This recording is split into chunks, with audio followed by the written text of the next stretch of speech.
Okay, welcome back po sa ating YouTube channel. At sa video ito, isi-share ko sa inyo ang isa sa simpleng paraan kung paano gumawa ng owning window. Pero bago yan, kung bago ka pa lang sa aking YouTube channel, huwag mo sanang kalimutang i-subscribe at i-click ang notification bell para lagi kang updated sa aking mga ginagawa mga tutorial video. Okay, umpisahan na natin. So guys, kung napapansin nyo, tinanggal namin yung kabilang side. Ganito kami gumawa ng owning window. So paglalagyan na namin siya ng salamin, tinatanggal na namin yung kabak guys. At ito guys ay binuo na namin bago pa namin lagyan ng salamin. So binuo muna namin yung perimeter, sinunod namin yung bend frame kasama yung cover. Guys, pag nagbubuo kami ng owning, share ko lang sa inyo, pag nagbuo kami ng bend frame, sinasabay na namin yung molding cover sa pagbuo niya, pagputol nito guys.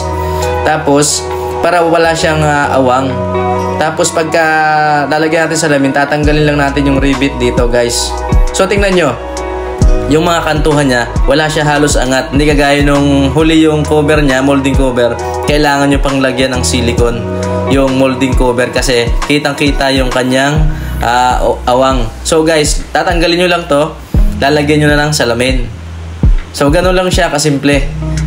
Tapos, pagkalagay yung salamin, ibabalik nyo lang siya. O, gaya nito, may salamin na siya, guys. O, yan.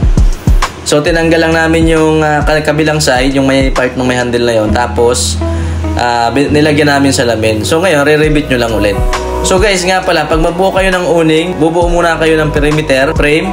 Kung halimbawa, ang sukat ng inyong owning window ay 24 by 24, bubuo kayo ng 24 by 24 inches na perimeter frame. Tapos, pag bubuo kayo ng bend frame, babawasan nyo ng 1. So, 23 by 23 ang gagawin nyong bend frame. So, kung gusto nyo, parang ginagaya nung ginagawa namin, isabay nyo na yung cover para mas maganda. Malinis yan, guys. Sabi ko sa inyo. Pag sinarado nyo yung owning na yan, maganda yan.